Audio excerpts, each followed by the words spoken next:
Hello and welcome to day 11 of the 12 Days of Coachmas. I cannot believe we are almost at the end of this. Honestly, thank God. I'm starting to get sick, and if this was like day 5 or 6, I don't think I would have made it to the end. Super excited to be here today, though. I thought today would be fun to go down a little trip down memory lane for me. So, something that I failed to mention in my video where I sort of outlined my whole story getting into coaching.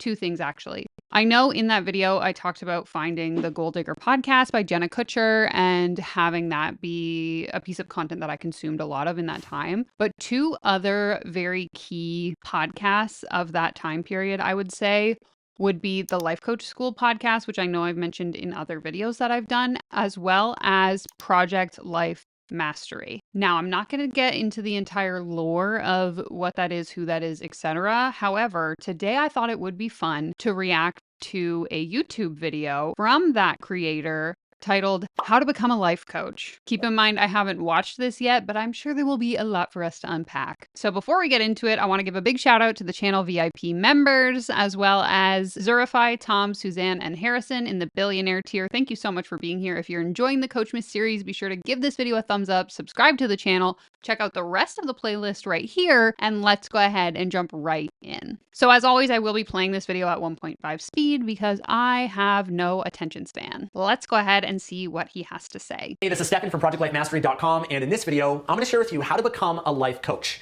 Now, right off the bat, I assume you're here because you have the intention, you have aspirations to coach, to serve people, to help people in some way, shape, or form. And if that's the case, then I really want you to know how much I respect you, how much I admire you for that, because what that really tells me is that you care.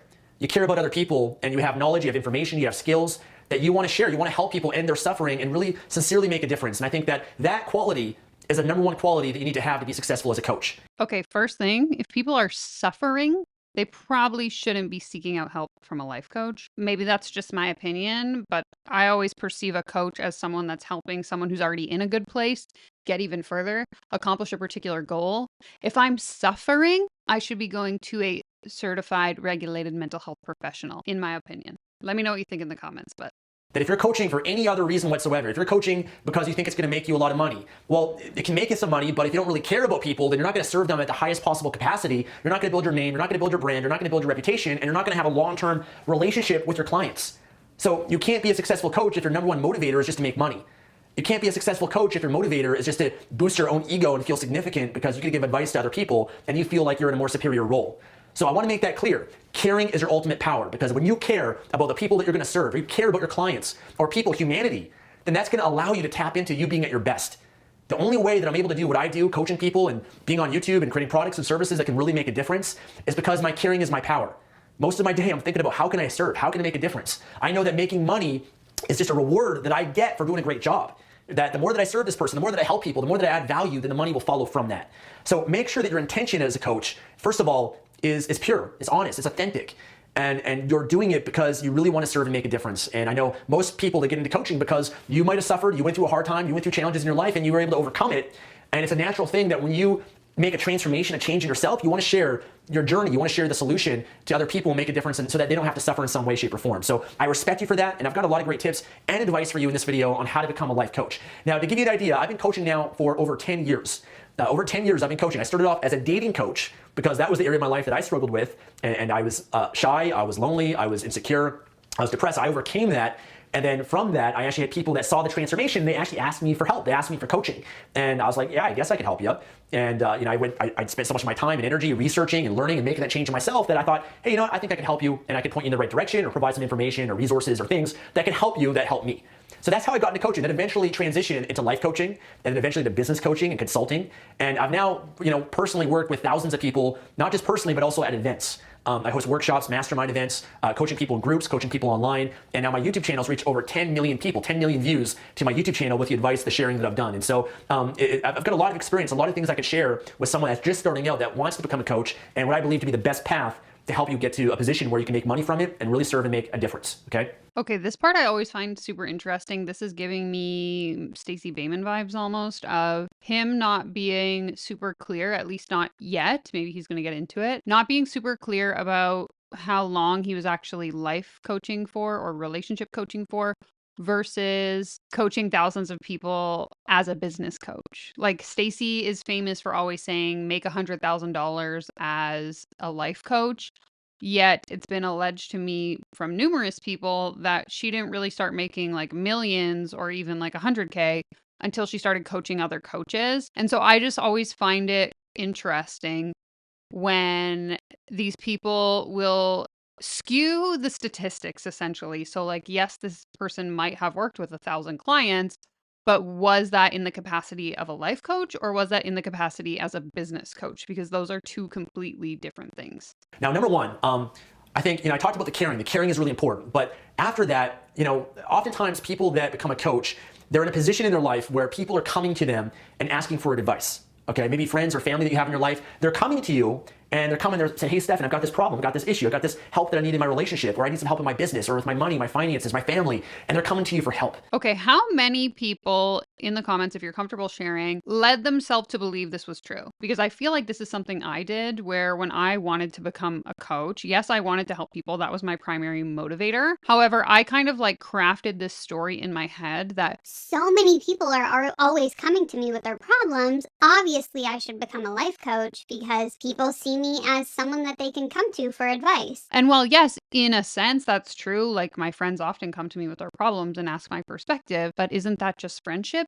I think that I like convinced myself that it was happening more than it actually was, to the point where like I could make a whole business about this. When the reality is not enough people were coming to me for advice for it to then become a business where I could generate a full-time income off of it. And so I always just find it interesting knowing now what I know about my experience in coaching. When I hear someone saying that, like maybe you're the person that everyone always comes to for advice. As I say in so many of my videos, it makes me wonder, what is the intention of the person trying to get me to believe this narrative? Are they selling a course that's then going to teach me how to be a life coach, and that's why they're trying to make me feel like everyone's always coming to me for life advice? Just something to think about, because again, I think I tried to convince myself that that story was true. And while it was maybe true on a small scale, it wasn't happening enough for it to sustain me full-time, long-term.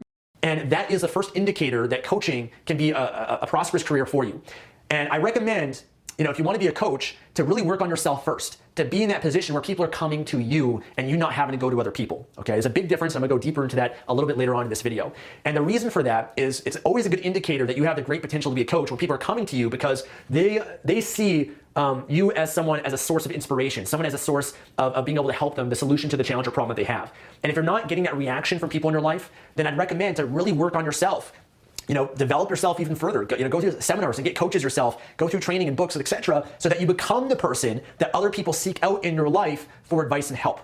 Okay, they respect you, they perceive you in a certain way. That, I think, is one of the most important, most valuable things that you should do if you want to become a coach. That seems almost like egotistical to me. Do so much personal development that people in your life start to idolize you and want to know your secrets so that they can become you.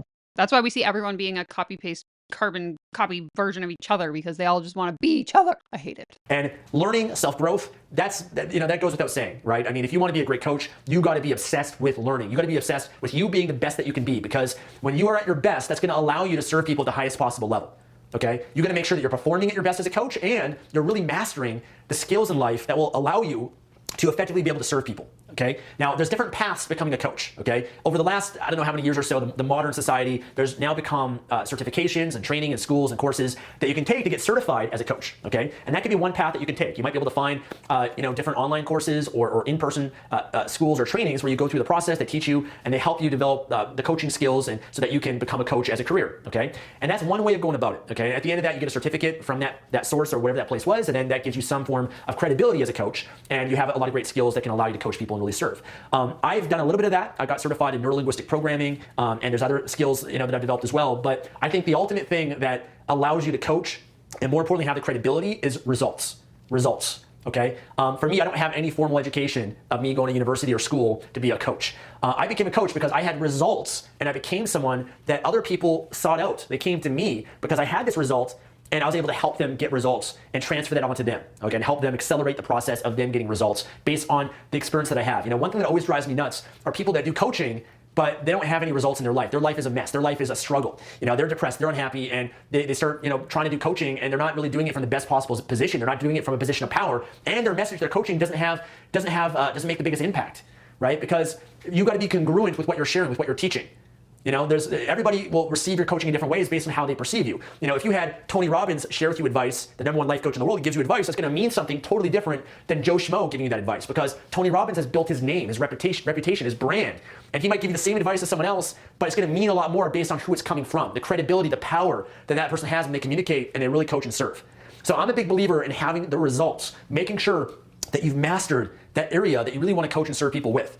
Okay, it's similar to you go to the gym and there's a personal trainer there who's out of shape, and they're trying to give you fitness advice. Obviously, if you're receiving that advice and you're in better shape than your trainer, then that advice isn't going to really impact you as much. It's not going to mean as much as you receiving that coaching, that advice from someone who's already fit and ripped and muscular and has the vibrancy, the vitality, the radiance. When you get coached by that person, it's going to mean a lot more, right? So I think making sure that you have the results, making sure that you are a master and you're developing yourself and the areas that you want to coach and help people with. That is a very important thing that will allow you to be an effective coach. And the more results that you get, the more credibility that you have, the more that your skills develop, your knowledge, then the more money that you can charge. Okay, and we're going to talk about that too. Okay, lots to unpack here. I have a lot of feelings.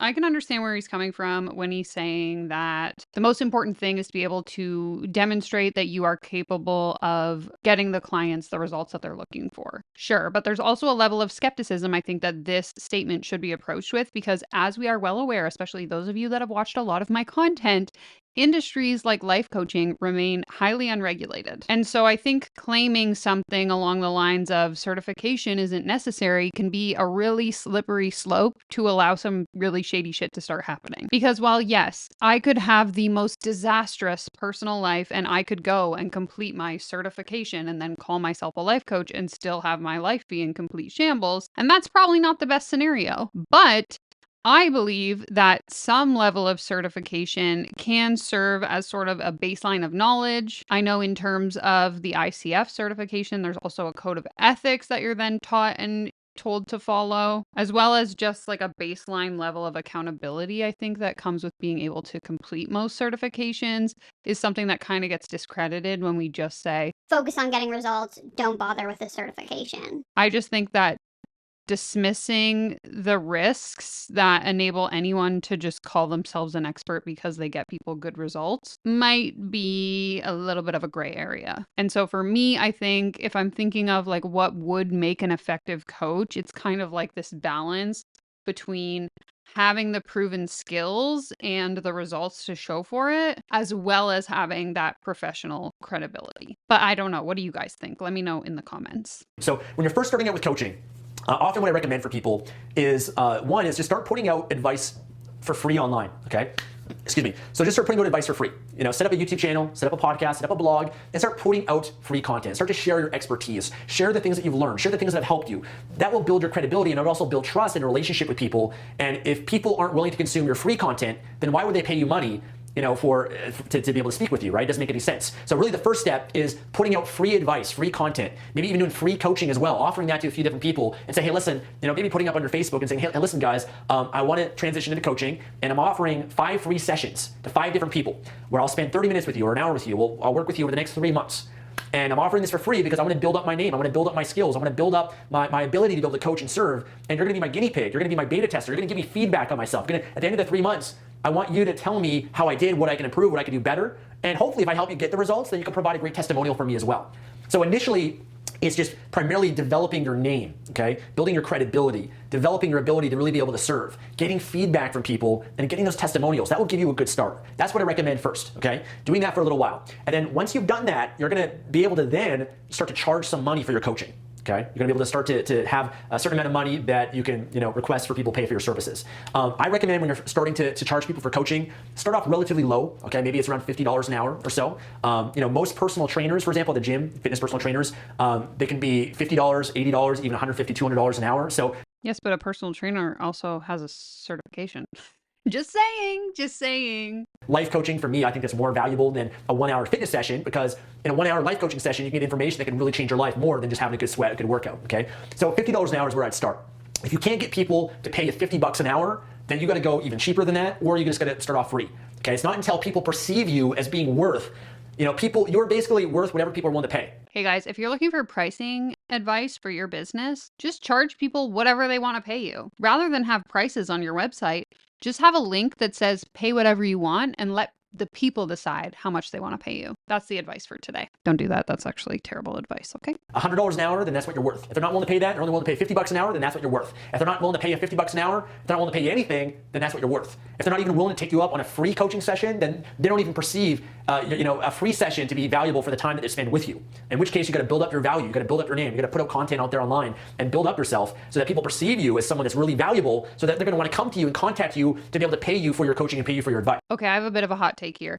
I think that what often happens in this industry as a whole, and why we see so many coaches eventually shift into the money making coaches other coaching other coaches model, is because of exactly this. Like he's saying, you set a price, and if nobody wants to pay it, then you lower the price, and if nobody wants to pay that, then maybe you got to start doing it for free or whatever. How much demand is there out there for true, legitimate life coaching? And I know this is a question I've asked 1,000 times. I am skeptical to believe that the majority of normal people, aka people that don't work on the internet or spend a ton of time online, people that have regular jobs, dreaded 9-to-5s, I'm skeptical to believe that the majority of those people are interested in paying money for a life coach. And I could be wrong. This is just completely speculation based on my own observations. I just find it really hard to believe that there is a big enough demand that anyone who wants to be a life coach can become a life coach and make a sustainable full-time income as a life coach. Even based on conversations I've had with actual life coaches who do this full time, those people are even indicating to me that they're not getting super rich. They're not making multiple six figures. They're not growing these huge, lavish businesses. Sure, they might make enough money to get by, but the demand isn't there to build these massive life coaching empires that I think a lot of people like this want you to believe. And so maybe the issue with people not wanting to pay for your life coaching or nobody wanting your life coaching doesn't so much have to do with your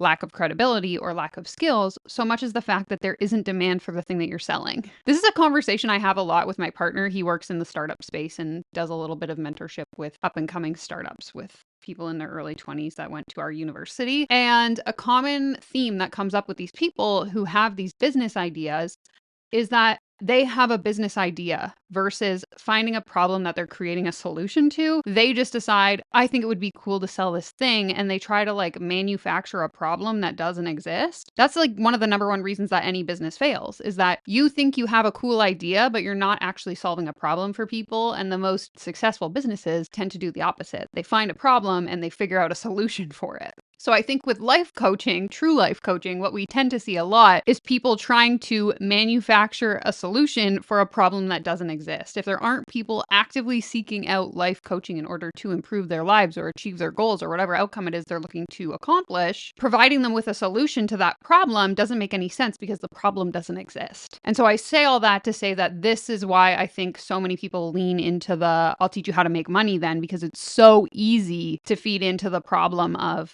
not having enough money and offering people a simple solution to that, like just become a coach and you can learn how to make money, because I became a coach and I made so much money. So hopefully that made sense. I would love to hear your thoughts in the comments.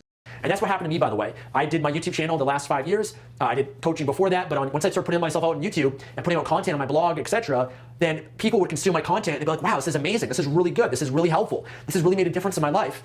And when people have that reaction when they come across you, they're going to think, hey, how can I work with this person? How can I contact them? Maybe I have some questions for them that they can help me with. And then I started getting a lot of emails, a lot of questions, a lot of comments, and a lot of people that wanted me to help them. And I said, yeah, I can help you. I've got coaching available. And then sure enough, people would sign up for that. And then as time went on, as I became more in demand, I was able to charge more money. Right? I was able to eventually charge $100 an hour, and then $200 an hour, and then $300. And then as my coaching practice grew, there's only so many clients that I could take on, right? And so the option of that was either, I just full-time as a coach and I spend all the time that I have, or I take on limited clients and I just charge more money at a premium for it. And that's what I started to do. I just started taking on a certain number of clients at a time. I found personally I don't like taking on a lot of clients because sometimes you just forget who you're working with and you don't remember the discussions that you had last week with them. And I find I can add more value to fewer people at a higher premium. And then sometimes I close down my coaching because I don't want to take on any more clients. Mostly because I just don't like working. So I just don't work with a lot of clients because I don't like to have to work personally. But you build there, right? You build there as time goes on, as you become more in high demand, as your reputation, your brand, your name, the value of how other people perceive you, how that increases. Okay? So start off small. Start off just building your name. Get those testimonials. Set up your website. Set up your YouTube channel. Put out content. Put out free advice around different topics that you can help people with. Share your story, right? And ultimately, people will sign up for your coaching not because of a certificate that you have, but because of who you are, right? The certificate doesn't mean anything if they don't perceive that the advice that you have is valuable, that the content you have is valuable, and that they don't relate to you in some way.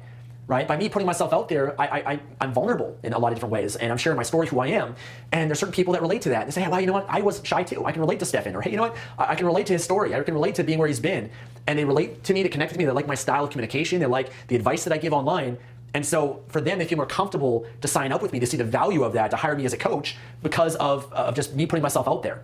You know, I would never sign up for a coach if they just had a website and a picture, and I couldn't see who they are, how they talk. I couldn't see, consume their content first, their advice, to make sure that it's the right fit, and I relate to them in some way. Okay, so that's very important. You're going to make sure that you build your credibility. The internet's the best way of doing that. So put yourself up on YouTube, a podcast, a blog. Put out content first, give first, and then you're going to receive from that. Okay, and that's been the case for me. So because it was the case for me, it's going to be the case for you too.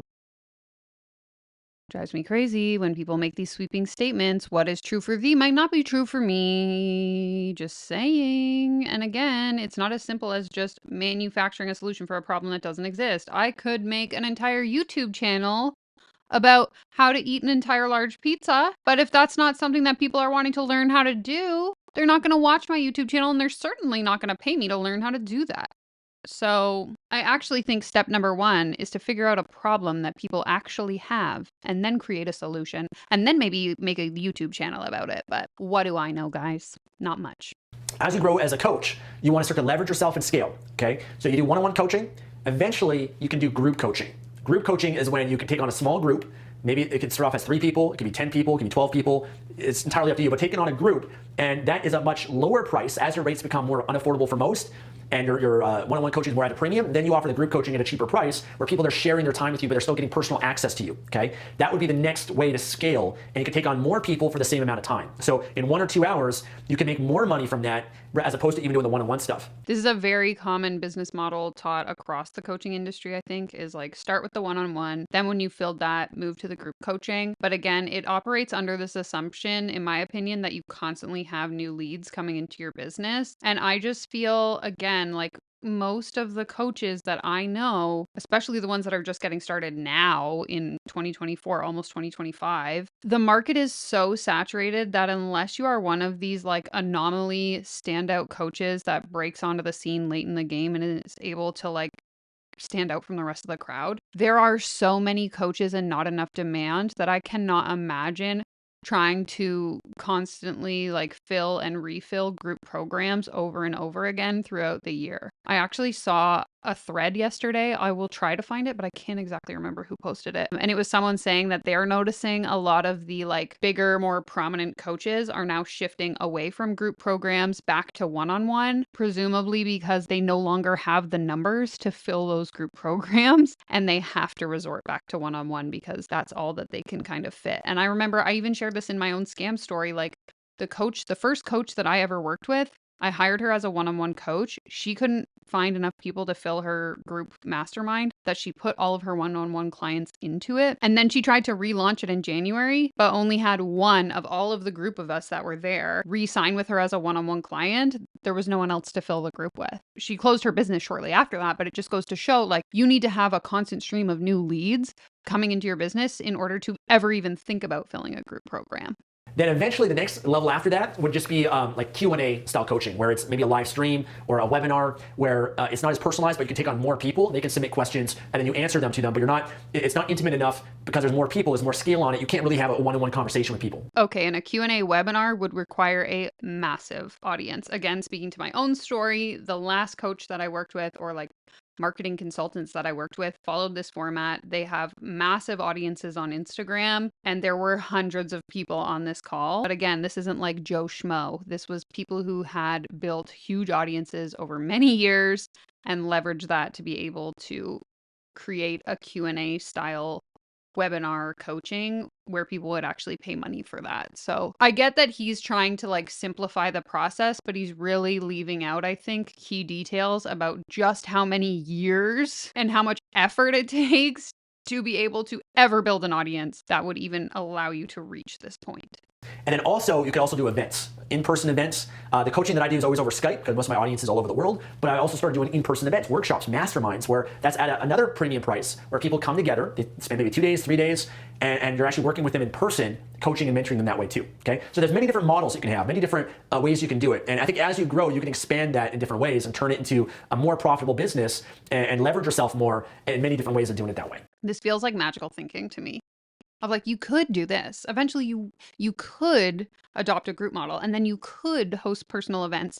And as someone who used to consume a lot of this guy's content, I can imagine myself 6 years ago watching this being like, "Oh, I could do that. That would be amazing. I'm going to reach this point where it's like that." And it's like, for the majority of people, yes, there will be the outliers, the people who manage to allow themselves to get out ahead of the crowd and stand out amongst all of the noise. But for the majority of people, this is not going to be the reality. But of course, they're not going to talk about the majority. They're going to focus in on the handful of people who are actually able to achieve this and make it sound like it's possible for you too. Okay, so that's my advice. My advice, again, just starting out, start off small, start off doing free advice, free coaching, get those testimonials, get video testimonials for people, put that up on your website, put that up on your YouTube. It's gonna build your credibility. Once you attract people, they're gonna come to you. You're not gonna have to go after them. That's, I hate doing that. I did that when I first started. When you have to try to sell people under coaching, I don't do any of that anymore because my content, the value that I have speaks for itself. I put it up there, people come to me. They come to me, they ask me for coaching. They offer me money.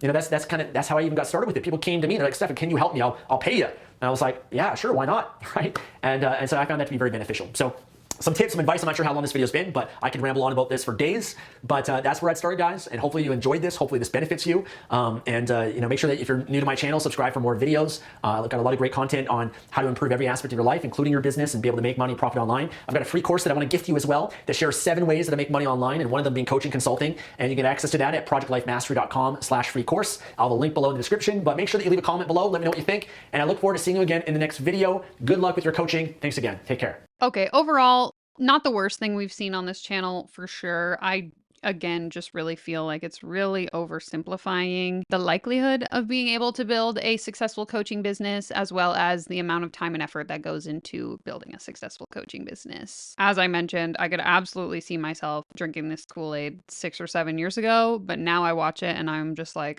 eye roll. This seems not realistic for most people. And so just for fun, I clicked through the link in the description of this video, and it looks like he sells a monthly membership, which is not the worst thing I've seen. It looks like it's only $300 for the whole year, or you can pay $30 a month. Something like this, I guess, slightly less problematic than a lot of the stuff we've looked at on this channel. I would just caution anyone watching this video and then thinking they're going to become like the next Tony Robbins to just maybe reconsider and be a little bit more realistic with your expectations. So all that to say, I would love to hear your thoughts in the comments down below. Do you plan on becoming a life coach after watching this video? Because for me, it's a hard pass. That's going to be it for today's video. I will see you tomorrow for day 12 of the 12 Days of Coachmas. I'll pop the rest of the playlist right up here on the screen. Take care, comb your hair, and I'll see you tomorrow. Bye!